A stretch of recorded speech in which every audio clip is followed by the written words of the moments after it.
Welcome to Ladies POV. I am Devin, and I am one of the hosts of Ladies POV. I'm usually joined by Lucretia and Rue. Hopefully, for sure, Rue will pop in on us like any moment now. And Lucretia, I'm not sure she may not be able to visit us, so we're just gonna chit chat it up and talk about some things that have been on our brains until someone is or isn't. There's a Rue. What's up? Hey, Rue. What's up? What's up? Are Look we at on you, yet? look like you ready to go slay. Oh, look. Slay some deer and some cattle and some. I try. You know. You're cute. Oh my gosh. I'm gonna tell you what. I went to Dickie's to get some barbecue, and I'm like, I'm kind of upset right now. For what? I will not be going to Dickie's ever again, ever. Why? Because they get it was $44 first of all, but it's little ass. Wait. Thank you. I don't want to run. I didn't realize I was on. Anyways, but it's little bitty thing. I'm so mad. I just let Bubba eat it, and I'm like, you know what? I'll just eat my salad and be happy with what I got. What's up, Kendrick? I fired Dickie's a long time ago. I've had 2 bad incidents in 2 different stores. Look. One, I ordered some sides from them, and you open up the sides, and the food smells rotten, like it's been just sitting there for like days and days and days, and they still like sold it to us. That was the first. Ooh. The second incident was this past Thanksgiving. I had to cook, so I didn't feel like cooking anything. So we decided to order, like Dickie's does, like the whole Thanksgiving meal or whatever. Yeah. But they were actually going to be open on Thanksgiving, and you could actually pick it up on Thanksgiving. I got there on Thanksgiving to pick up my food, and Dickie's was shut down. Oh yeah. Mm-mm. So I have I'm mad. given up on Dickie's. And before we get started into these topics that Rue and I are going to get into, thank you, Lamar. Appreciate the love. What's going on, Lamar? Shantae. I'm sick of Dickie's. And and I actually gave them another chance, and the dude was like so rude to me. Like he acted like he was doing me a favor by me being in his restaurant, because I think I asked for something on the menu, and he's like, "We ain't got that." And I was like, "We ain't got that. We ain't got that." And I won't even say what the skin tone was, but we ain't got that. I was like, okay. You know what? The etiquette, man, that's the part that I can't get past anymore. Like customer service is out the window. Thank you, Brittany. I know. Thank you, Brittany. It is so bad. People make so much fun of me, right? Because whenever I get good customer service, I go like over the top and get so excited, especially if there's like a tip involved. I start paying like out the wazoo just because I'm so happy that somebody was nice to me. And it shouldn't be like that. I should be able to get like decent customer service wherever I go. But people just have bad attitudes, and I don't really know. They do. I don't really know why. And then they wonder why you don't want to come back. That part. You know what? I don't even think they even care. They're in that time where you don't even care if you keep a client or not. Don't matter. But then when the store gets shut down, or you have an out of business sign on your, then you want to, whine and complain. But anyway, one thing I do want to get into, which I'm glad you guys even brought it to my attention, was Miss Kamala making a comment that America is not a racist country. And her comments were in response of Senator Tim, who is a Republican, who made the comment in rebuttal to a speech that Biden gave on Wednesday. He said America is not a racist country, and said that progressives perpetuate discrimination akin to Jim Crow era policies. And Kamala agreed that it's not a racist country, but the nation must speak the truth about the history with racism. Right. Where we at with that? So let me turn off my notifications real quick. Oh my goodness, I can't get right today. All right. So I mean, I agree in a way. So what she said was, You know, it's not a racist country. However, we can't ignore the racism that exists in America, which, yeah, the country as a whole to me is not racist. There are racist people, and there is a racist system. And I have to kind of think, you got to go back to, again, with optics. There's just certain things that people are not going to actually like listen to and not have an objection to it. Like, you can't sit there and say, oh, America's, you know, not racist without you being called a coon. Like, it's, but I'm going to say it. America is not racist, but there is racism in America. I'll say that. I believe though, if you say America is not, I believe as a vice president, I'll say that, in a senator, if you say America is not racist, that gives certain people the go-to to not address those anti-racist, anti-black, anti-any people of color issues. Because if they say, well, if the vice president says America's not racist and she's sort of black, then sort of black. No, she's a person of color. She black, period. Well, because I think people feel like because she's biracial. And I hate that too. I'm triracial. I'm a hybrid. Well, and I've gotten that. Where, oh, you're not black enough. It don't matter. When a white person looks at me, I'm black. Well, and my biracial child gets some of that. But what I'm saying is they may believe that because she, and I say also sort of black, because I think that unless that comes from a different number of more people of color, I don't think it should just strictly go by what Kamala says. And I also don't think she meant that in such a negative way that it's been taken, you know, because I think a lot of things people get it and they take it out of turn. But I also don't want these racist acts and racist things that have been happening to no longer be addressed because two individuals said that America is not a racist country. I think there's still some issues that need to be addressed that I hope aren't just forgotten about or overlooked because of such a statement. So you think her statement? Why is that? What she say? I don't know how I feel about America was built on oppression and fascism, or racism. Excuse me, racism. Okay, right now we're arguing semantics. I feel like people are like looking at what she said and is saying, well, you know, that means you're saying that there's no such thing as racism, and that's not what's being said. It's saying if you are black and live in America and are born and raised in America, you're an American, correct? And by definition, a black person can't be racist. So does that make, because I feel like you're black, you're in America, that means you can't, that means you're racist then. If you're going to put it in that perspective of saying that America's racist. Saying that America's not racist is not true. And America being racist, that means you as an American, as a black American, are racist. What you're basically saying is it goes down to the actual individuals who are racist and not the country as a whole. Right. Which I do agree with, but I think that there are enough people in power that I do believe have displayed racism that I don't think that that's a fair statement to make.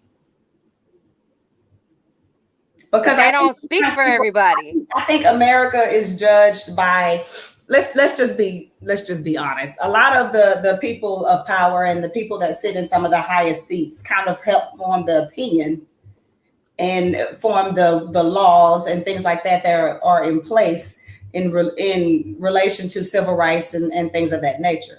And I do believe that we have progressed a lot, enough where I can definitely say not all Americans are racist, definitely, including black people. But I don't think that we've progressed enough to where a blanket statement like that can be made and everyone can just sit comfortable in it. Because like she said, this country was built on oppression and racism. And I don't think that is just obsolete now. because it's 2021. I do still believe that there is a racist foundation, a racist undertone still associated with America as a whole. It's associated with America as a whole, but it's not the reality of a lot of us who consider themselves American. Gonna be in the gang.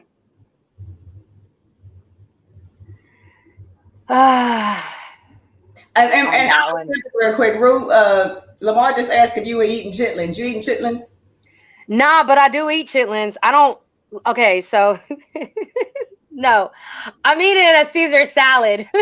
I used to eat chitlins, but I can't be down with the pork no more. I don't. For a few years, it don't sit right with my stomach. Okay, so I'm gonna need us to give up the booty noodles. That's all I'm saying. No more booty noodles, Lamar. No more of that. We're giving that up. Not down with the swine anymore. No swine.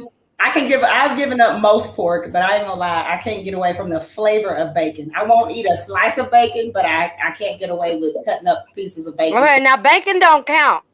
Bacon don't count. Now I said I got rid of pork. I ain't say nothing about bacon. That ain't the same thing. So I ain't gonna eat no pork chops, no ham hocks, no chitterlings. But you're not taking away my bacon, god dang it. That's not gonna happen. Sorry.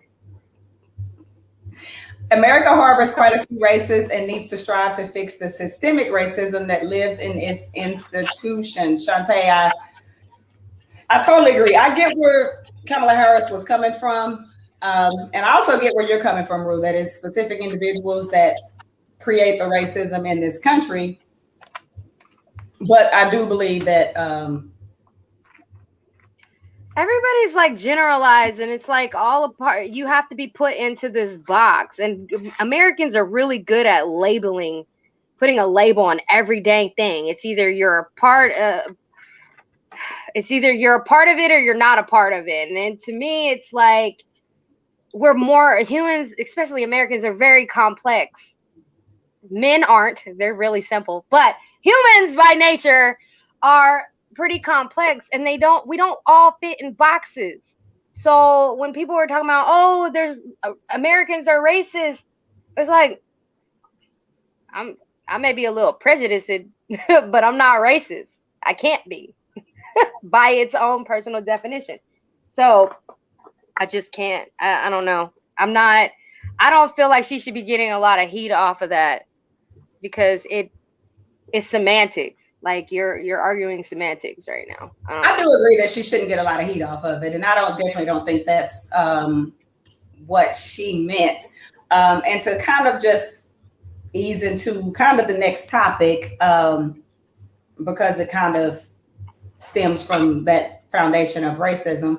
Let's see. Shantae said, "I don't agree. I don't think they were wrong. I just think I just think the generalization needs subtext." Thank you. I agree with that. But yeah. The matter is the media will take one small section of what she says and make it into something huge when you don't really, and we never really get the context of it or the backstory, you know what I'm saying, or different things like that, or nobody's going to ask her what she exactly meant by that. It'll just, you know what I'm saying? And they're just they're just going to take it and roll with it. They'll take it and roll with it, and they'll try to make something she meant that wasn't negative into something very, very negative. But also, pretty much, yeah. And also, all these protests after the George Floyd murder, it has triggered some quiet but growing backlash from the state Republican lawmakers who are now pushing legislation to crack down on public demonstrations. At least 90 bills targeting protests have been introduced across 35 states since last May.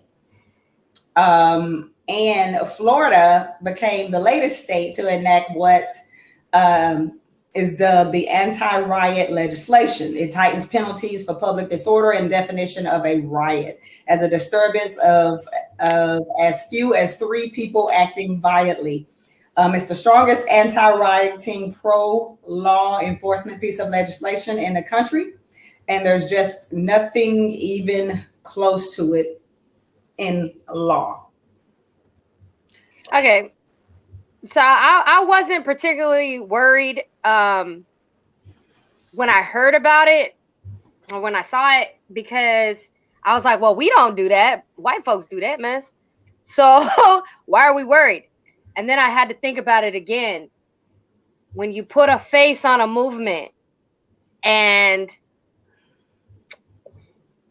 people start putting the pressure on, and you start seeing a lot of our faces out there, it doesn't matter if we're the ones actually doing the rioting or doing the looting or breaking windows.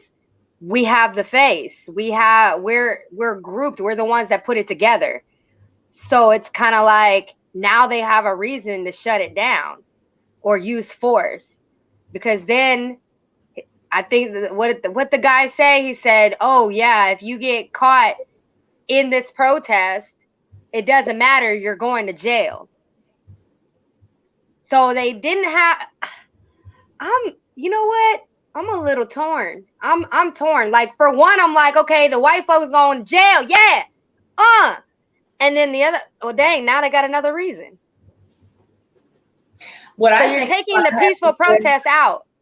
I think they're going to use, I think they're going to have a hard time describing what violent is. You know what I'm saying? Because I think they're going to tweak that and use it to whatever benefit it is, because they can say it's violent by your tone or violent undertones or different things like that. Yeah, they said if you insult a police officer, you're going to jail. Since when was freedom of speech a threat? Whatever. It is. You know what? Never mind. Take that back. Freedom of speech is a threat. It is a threat. And now they can use it for more. Okay, now I got to figure out what a solution is to this, because I like loopholes, but this one's. You like loopholes? Loopholes. I like loopholes, trying to find the loopholes, but this right here, this ain't going to pass.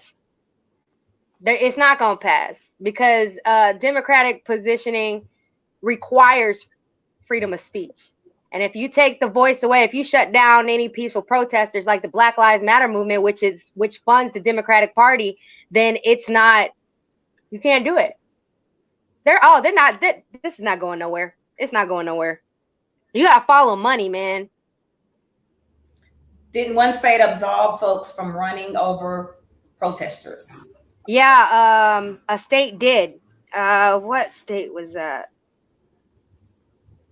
Was it Ohio? Might have been Ohio. I can't even remember now. But yes, a state did absolve the like, if you accidentally run over a protester, then you get a pass. Basically get a pass. So that means if I see the KKK in the street, they rallying, I can accidentally hit them with my car and I'm absolved. But you have to be in the right state. So you can't do it. I fear for my life. I fear for my life. That's a totally different argument, though, when you start saying that you fear for your life, though, because but that's a legitimate argument in any state. No, but what I'm saying, they just brought that to light. Now they just brought that to light. Now that I think about it, it doesn't matter if it's a law or not. If you feel threatened. But I feel threatened by the KKK just for their being there, because I'm basing it on their behaviors from the past. I was in fear for my life because they have a history of violence against Black people for no other reason but being Black. So I can just say I fear for my life just because I see them. Right. So that's, I don't know, that would be kind of different. But I think the anti-riot laws stem from, it's kind of like I said it a long time ago. I think we need to really be participating in local elections, because it seems like the majority of the people who put these type of, and I'm not saying that there's anything wrong with being Republican, because there is not anything wrong with being a Republican. And I think that when people start to dive into that higher tax bracket, I think it's easier to get into that, party. But I do think that most of these anti-riot, anti-protest. Hey, thank you. But I think a lot of that stems from some of the Republican parties, because I feel like they know something else is going to happen. It's just a given. They know that people are going to show up and protest. And I think that's their way of stopping it on the front end by immediately putting all of these anti-riot, and to me, it almost goes back to, man, I hate to say it, but like back to like the Jim Crow time, because at that time they could arrest you and sit dogs on you and hoses on you and do whatever they had to do to stop you from protesting, even if it was a peaceful protest. And it almost sounds like that again, because I don't think it's going to be difficult for them to say that it was turning violent or had the potential to become violent or turn into a riot or things like that. Shantae says, I wish people would get away from being in political parties. I actually agree with that. Yeah, we need independent thinkers, but nobody wants to vote for an independent thinker. But I don't know why we don't have... Because everybody believes in the label theory. You have to be one thing or another. You can't think outside your norm. That's ludicrous. So I'm just saying. But can't Black Lives Matter, and this may sound far-fetched because of these anti-riot laws, can't they already have something put in place on the front end with all the money that's been collected to help these people that may be arrested due to these anti-riot laws be bailed out? I feel like that's something that should be worked out on the front end. That way, if it happens, we already have this money in place to bail these people out who still feel like they have a right to demonstrate in more than a group of three. I've never seen a protest in a group of three or less. And who's going to bail them out? Donald Trump didn't even bail his people out. You know what? But he was trash. The same way Joe said, you ain't Black if you don't vote for me. Someone behind closed doors said, you ain't white if you help out Black people. Oh yeah, definitely. Yeah. I definitely agree with that. I agree, but I also agree with Ruth because Trump didn't care. As soon as those folks started getting arrested and getting in trouble, he got his old rusty, decrepit ass up there and said, "I did not tell I'm out of there. I did not tell them to do that. I don't know why they did that. I don't know. I didn't say that. I don't know what they talking about. I wasn't even there. I was back home if he somewhere. Didn't help out one of them, he sure kept it quiet. I tell you that. But that's what they get for listening to his stinking behind anyway. Right. I don't know where he is, and he needs to stay. He needs to stay gone. But I'm serious. The Black Lives Matter, all of this. I know we talked about this recently. All the money that's been collected. I don't know why they can't be put in place on the front end to help bail out these people that may be arrested for protesting. I mean, it's just like anything. You're doing it at your own risk. You know, that's why it's so funny how people have this individualized like mindset, but they do nothing to protect themselves. Like read.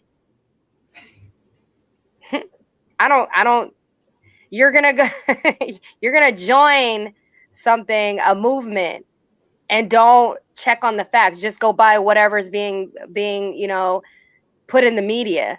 Like, are you going to go and see what type of person that, you know, you're trying to fund? I just don't understand why people don't do research and just find out for yourself. Don't just go and follow like sheep, just sheep. And so to rely on somebody to try to bail you out, knowing dang well that's not in their small print. They ain't saying nothing about bailing you out. Why would you join them in the first place?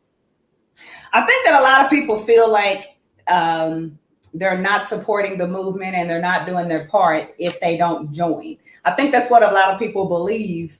And I also think a lot of people need to get out of that mindset of giving a damn what people think about you and what you do and you don't do. Because people have ways of supporting and being so whatever in their own way. I don't think you have to. And I totally agree. I think a lot of people did things because even like people throwing like Facebook parties or whatever, where they were going to meet at this time and do this at that time. And then they all ran out there and then a lot of them would get arrested. And it's just, and then nobody was there to get them out.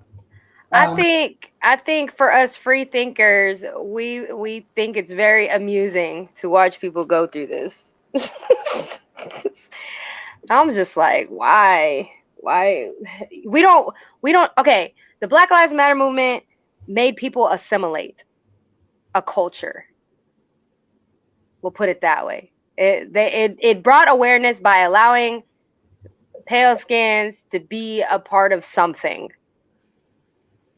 It gave them a purpose. And for I'll say for people of color that joined the movement, it gave them a purpose. Like, I don't, this is crazy to me. Like, you can't find your own purpose. Like and it's still, again, that fulfilling, that thing that makes them feel like they're a part of something bigger now is still selfish, because it's not doing anything but just validating your own insecurities. Like, just, I need a purpose. The media told me I needed to be a part of this movement because it's there, and this is how we get things done, instead of starting either your own movement or being a part of a movement that actually does something. That's true. Slim Jim is saying Kamala showed her true colors with agreeing with that not a racist country statement, and she is an old heartbeat away from the presidency. Yes. But like I said, I don't believe me as an American am a racist. I don't think you're a racist. It's quite a... Oh my. Okay. There's quite a few that are racist. And let's just of the Black community for a really long time. But when she made the ticket, I think a lot of people got excited about her because we felt like it was going to emit some major change. They're politicians. What change? What change? And I don't know what miracles people thought she was going to.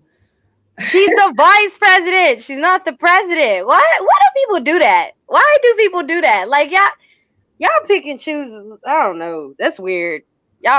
People move funny to me. I don't get it. I'm like, why? Vice president. But I also think that her goal, I'm sure, is to be the president. Okay. But at the same time, she's still a politician. I would say I'm all percent of anything into a politician, because that's just what they are. Okay, now I did see something. I like her sometimes. I liked her whenever she tried to make the law. She tried to pass the bill for any hate crime. Basically, it was a hate crime law. And they wanted to stipulate that it can only be considered a hate crime if the person is dragged by their truck and lynched in order for a murder to be considered a hate crime. And she was like, nah, hell no. What the hell is you talking about? And actually fought for that. So I liked her because of that. But I didn't expect nothing to come from her being the vice president. Because from the time that I was born, everybody blames the president for everything that happens in America. Nobody's ever blamed the vice president. So why would we expect that she would be making the changes? She's there for optics. Like, she's there because people wanted to see somebody Black in the White House. Like, that's it. What were we expecting her to do? I personally wasn't expecting her to do anything, but I won't lie to you. I was excited about the fact that she was Black and graduated from an HBCU and was the vice president. That was my total excitement of it. You know what I'm saying? I felt like it achieved and accomplished something, even if it was something small. I knew she wouldn't make any changes as far as laws and different things like that. But I also think Joe has beginning onset Alzheimer's, and he may not be there for the whole 4 years, and so she may have to step in. And why does everybody believe that? In my lifetime was Cheney. Okay. Well, why does everybody believe that? Why does everybody believe that Joe finna just die and Kamala gonna be the president? He's gonna die. I don't think he'll die, but I think there's something not quite right All about. right, I see you in the 3 years.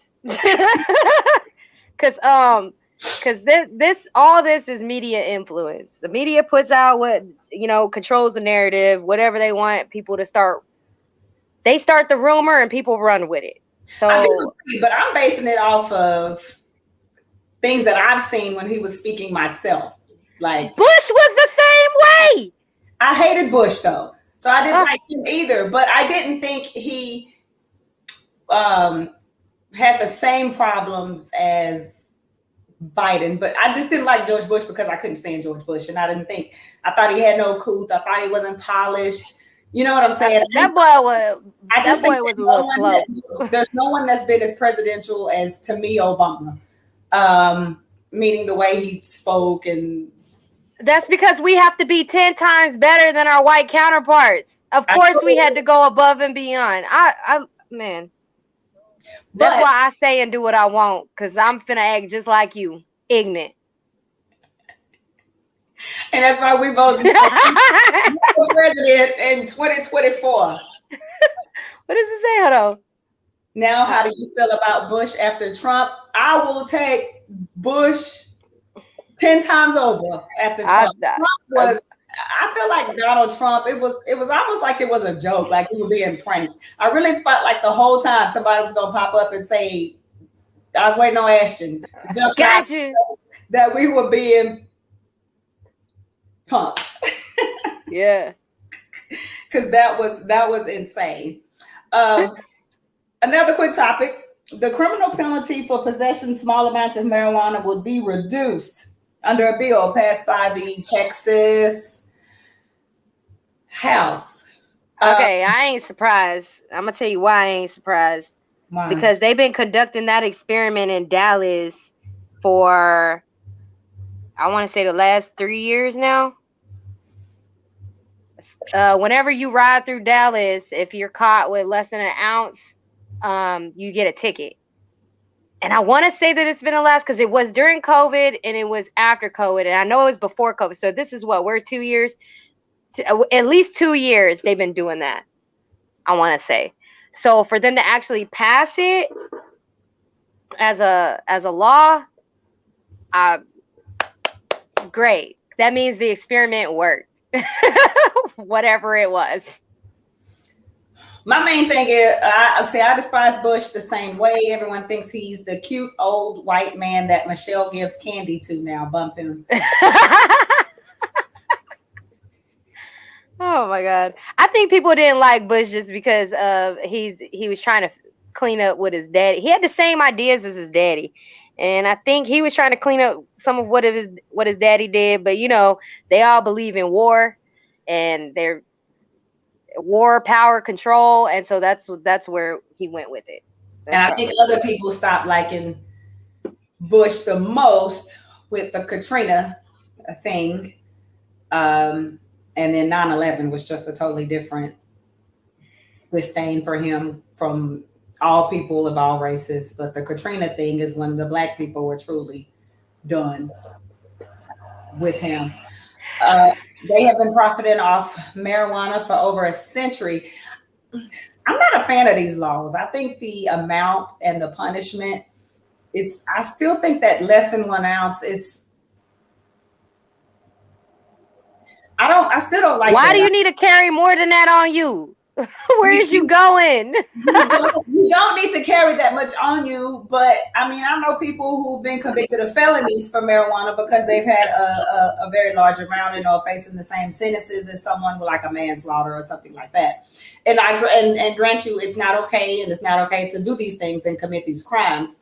But I just don't believe there should be that much time and that kind of punishment on a person for something that is legal in some states. I think that's crazy. And I also think that the only thing I'm excited about with marijuana is I'm hoping that they go back to these people who have been convicted on marijuana charges and are still sitting in prison.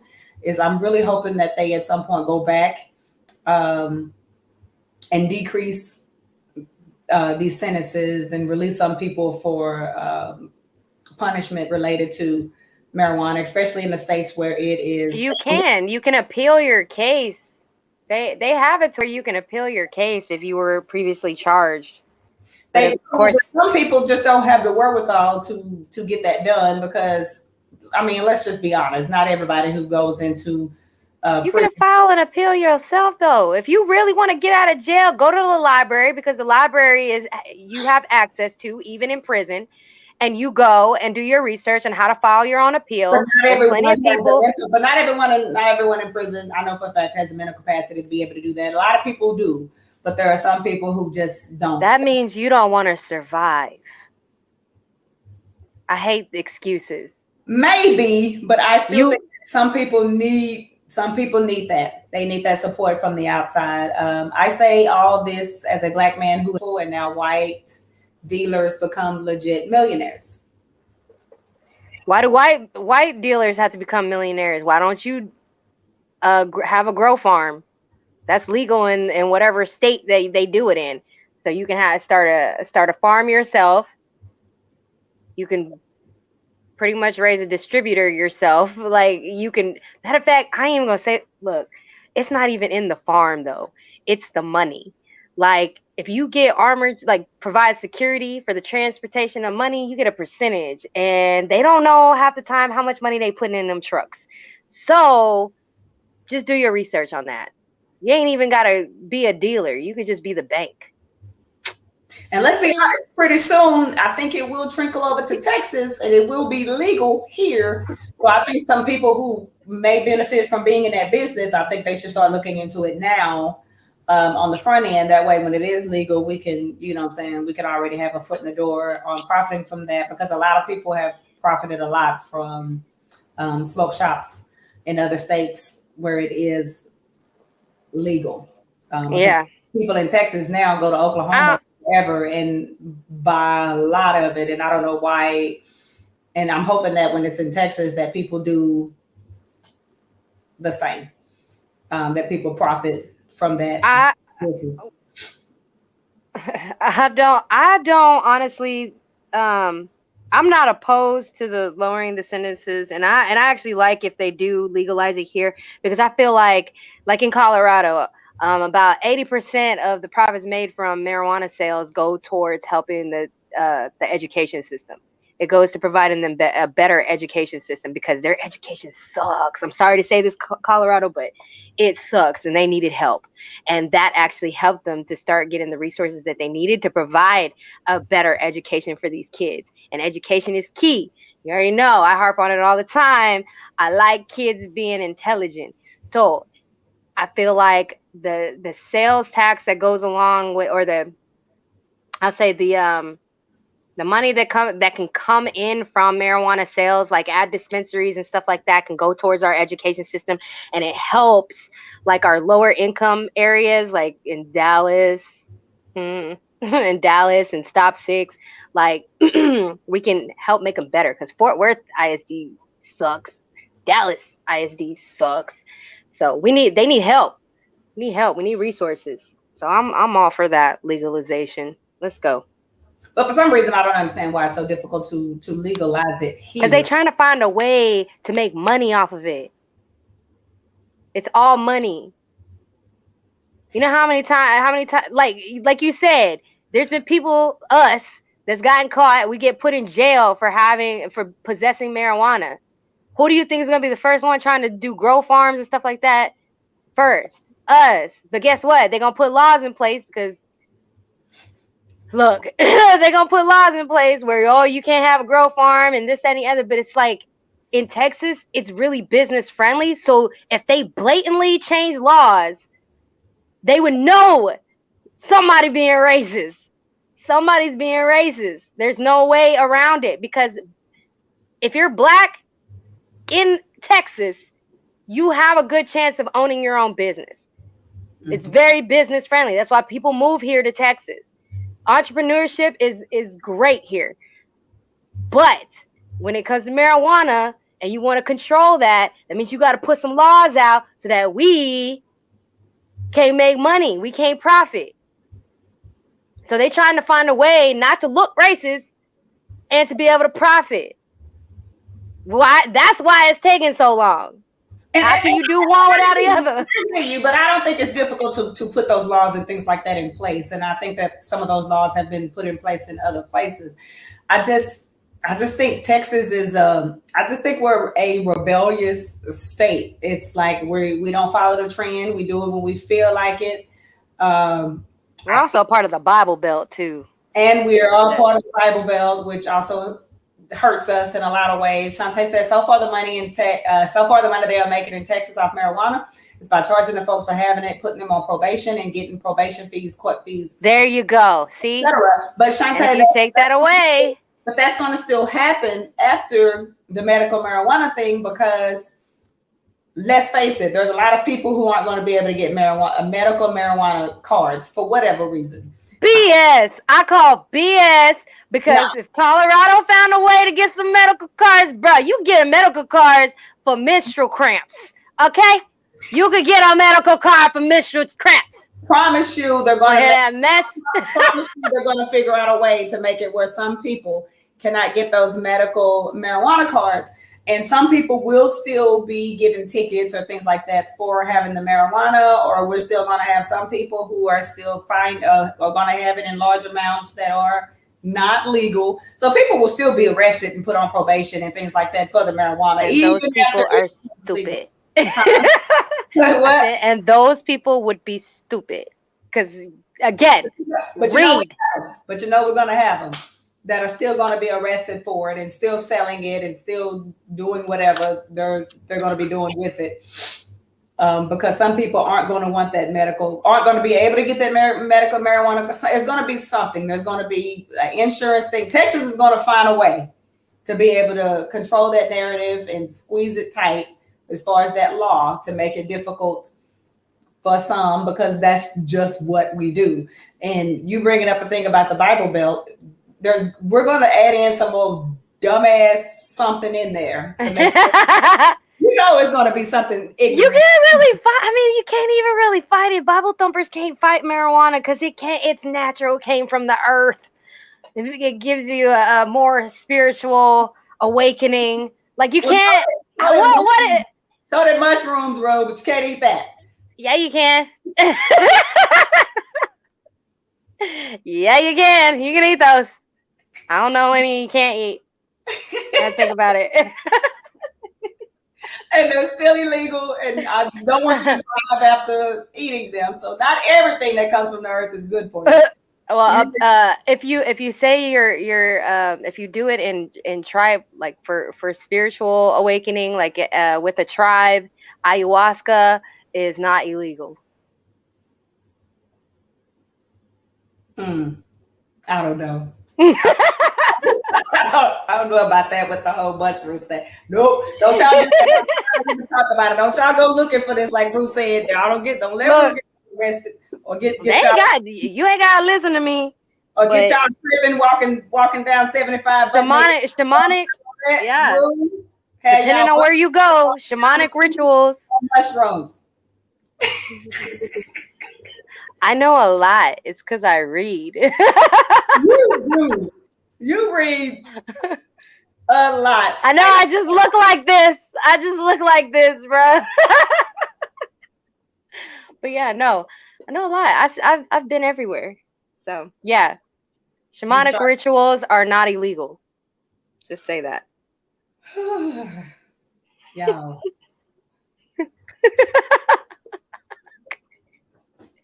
But again, do it at your own risk. And that's your risk. Have somebody watching you and looking after you. Make sure you ain't acting a fool. Yeah, don't ever do anything without a guardian. Person you can trust. Yeah. Somebody that won't just put you on Facebook Live and laugh at you or have you on TikTok. What? Yeah. Because I'd be that one. I'm gonna laugh and I'm putting it on Facebook. Look at this fool right here. He rolling around. So now y'all know. Don't try with Rue because she will be on Facebook Live. Yeah, nope. Getting your feelings hurt and talking. I got jokes. I got jokes. And Yeah, that's no. a video that's gonna go viral, just so you know. So don't do that. Well, if it's really good, then sure, we might be set for life, y'all. We partner up 50-50. Y'all better not listen to him. You know these kids like TikTok videos. Love them. Put it with some music, flip it, spin it back, just have it playing over and over again. We're not gonna start. We make bank. That's not gonna be the new challenge. No. That will not be the new mushroom challenge. Like the mushroom challenge by Rue. Hashtag Rue told me to do this. Yeah, all of them little kids' mama coming after your ass. No, right? I'm like, look, they're sheep. What? Crazy. We're gonna have all y'all out here. All right. Butt naked running down. But guess what? It'll be the most freeing experience of your life. Until you try to go to work the next day. Oh man. All right. Moving on. Don't listen in the room. All right, don't listen to me for real. Don't do that. It's gateway drug. Don't do it. To get out. Okay, y'all. Last topic. There is a group led by Grandmaster Jay. It's a black militia. It's also called the NAF Act, the Not Effing Around Coalition. I like these guys. It was started in 2017 in Atlanta.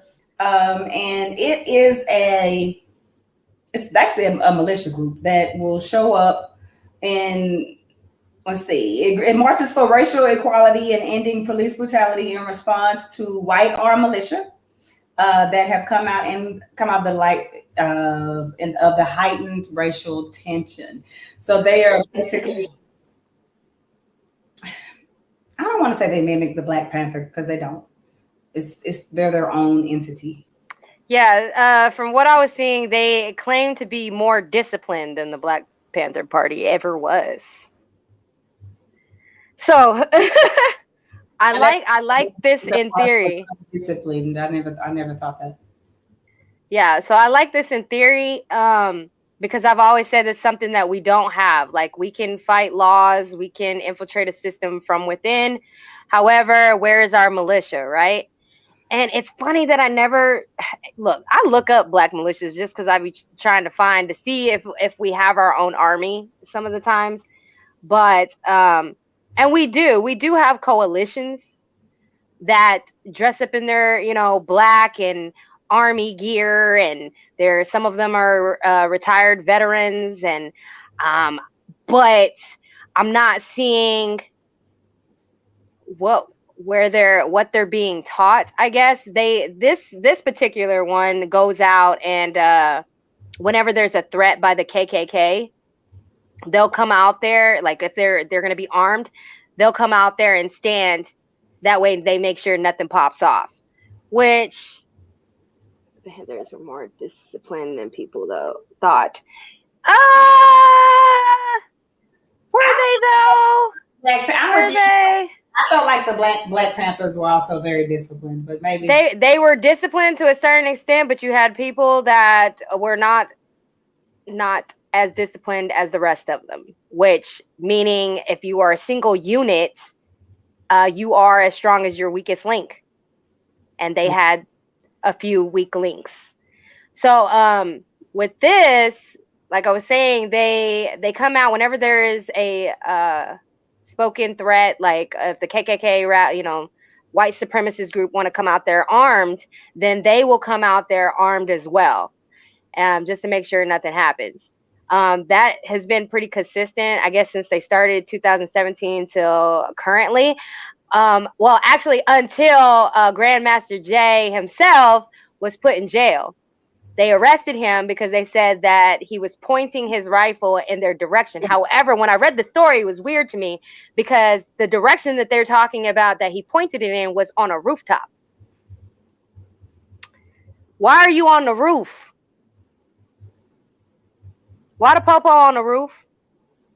Yeah.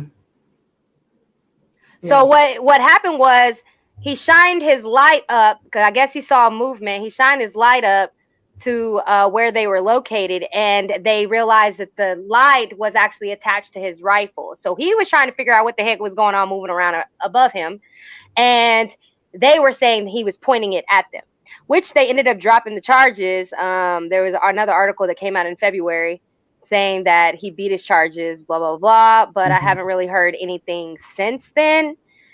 He does a few interviews here and there, but that's about it. So again, if we're forming these militias, I'm still trying to figure out what is their root purpose besides to, I guess, thwart the enemy, like to actually be a presence within our community, saying, hey, if you come out here armed, we're going to come out here armed too. It's kind of like a retaliation thing. But what I did like about it is they have not been involved in any conflict. They've actually kept their noses clean. They're not violent. They're known for being non-violent. They just stand there and have their rifles. You can't really do much with that. Well, I know recently on CNN, he was telling them basically, we're not effing around anymore with the continued abuses in the community. And he said Black people have endured like a lot of trauma. And he said how important it is for those in the Black community to arm themselves. So obviously that was a statement to let you know that we're not playing around. But I also think that was a statement to maybe spark the interest of others who may want to join in the militia and be armed in case of necessary. But to me, if you are encouraging people to become armed and join the militia, then that creates the lack of discipline that they were saying they aren't. Okay, wait a minute. What? If you're in New York, I'm not sure exactly where he's based, I'm just saying, but if you're in New York and you make a blanket statement of encouraging those to be armed and silently join the militia, there is no way to be able to police all of that. You know what I'm saying? So I believe within his tight-knit militia to where he's present and all that, I believe that that group is very disciplined. I haven't heard of anything negative associated with it. You know what I'm saying? But I think that if now that it's becoming trendy and becoming more of a topic, I don't want like smaller groups to be formed without someone to kind of lead it. That's all. I think the small groups are a great idea, but I think there needs to be a great leader with all of those small groups. They need their own Malcolm X type person to lead those groups so that they are disciplined. I don't think this is a bad thing. Yeah, I don't think it's a bad thing either. It shows that we can be armed and still be civil and still show decorum and bearings and intelligence, like actually emotional. That takes a lot of emotional intelligence to have somebody screaming in your face, just in case, screaming in your face and not fire a shot. That takes a lot of restraint. So, yeah, I don't. Which is why everyone wouldn't be able to do it. Yeah, not everybody can. Yeah, not everybody can definitely do that. I just would like to see them do more. I understand their presence is going to mean something to people because they're like, here I am, a person of color, open carrying my weapon, safeguarding myself, and there's nothing these pale skins can do about it. It's very empowering, like empowering. Yes, it's empowering. But I still want to see them do more. Like if he's going to create more chapters, I want to see I do want to see how disciplined he can maintain it. And what is their mission? Like, what's the mission? I feel like the mission is basically we're ready if anything pops off. I believe that it's just going to be like a militia kind of in the background, but I think they want people to be aware that they are there and that they are present to maybe try to avoid some things from popping off, because nobody wants that. I mean, let's be honest. If we're going to talk about an anti-them, which would be like maybe let's say the KKK or anything more hostile than the KKK, they don't want that smoke. So I think just knowing that they are there and that they are present helps. And Right. makes them think twice before they pop off. If he does expand, I'm hoping that he expands kind of like how Malcolm did, and the leaders always meet in person type Mhm. thing, Mhm. and everybody's responsible for their group, and their group, all the groups move the same. Hopefully they can do that, because I did look up the Black Panther party, and they have a new Black Panther party, which is the younger generation doing it, but it seems like they're kind of all over the place, so I have no idea like what is kind of going on, at least with InFact, or is it InFact? Not, yeah, InFact, like, you know where they originated from, you know where they are, and they have one email, and then that's it. So it's kind of like it goes to the same person. My With the my concern is, from what I know about the Black Panther, and like I say, I'm like Shantae, I thought they were very disciplined. What I know about the Black Panther is things that I've learned about them during their time, which is like the 70s, 80s. You know what I'm saying? I just don't think that these people of the 2000 era are the same mature, responsible. Well, Grandmaster Jay is old. He is. Well, I won't say he's old. He's an elder. He's An older, elder. but he needs younger people to help develop this party, this group. He needs some younger people, and these young folks, I think his group kind of consists of people our age, like 40s, which makes 30s. more sense, right? Which would make more sense. But I also think Yeah. it was difficult to form a lot of us in large groups in different areas. You know what I'm saying? You need younger people, like, and not to bring him up again, but I remember, like, with Malcolm X's movement, he had a lot of young people, like, straight out of high school that he would bring in and train and different things like that. But it just seemed like they had a totally different mindset than the straight out of high school 20-year-olds now. They just seem so different. She said these younger babies wake up and choose violence. And that's exactly what Rue was saying. You have to have a lot of discipline. And I just don't know if they do. I don't know what this is. These kids ain't disciplined at all, man. I don't know. Generation. Something's wrong with their genetic coding. It was the hormones, the antibiotics, and the vaccines, or something. I don't know what it is. They're so different than, like, my generation, and I just don't know. Think about these 20-year-olds. I don't know if I want them leading us. Like, I need them to go into the actual military, and not because they need but just they need a boot camp type. So that's what he needs to create his own, like, a boot camp for, like, the younger ones. And that's what I was looking for. I was looking for the boot camp. Like, where's the boot camp at? Like, how are they knowing what they're supposed to be doing? Because, okay, they are veterans, so they have a basic principle. But what about, like, the people that never went to the military? Are you letting them in? Or, see, that's why I'm a little confused. Yeah, that's what I'm saying. He would need his own little baby boot camp for anyone wanting to join, and that would be very difficult from different regions. So he would need a leader in each of those regions to do their own boot camp and see if these people are even mentally capable or mature enough to even participate in something like that. Because you can't give everybody a gun. Ooh, no, you can't. They'll be shooting up them all for stupid stuff, for new PlayStations and all that. We just don't have time for that. Just these 20-year-olds, they're a totally different group. Well, I guess actually take that back. You can give everybody a gun. That's actually what's happening.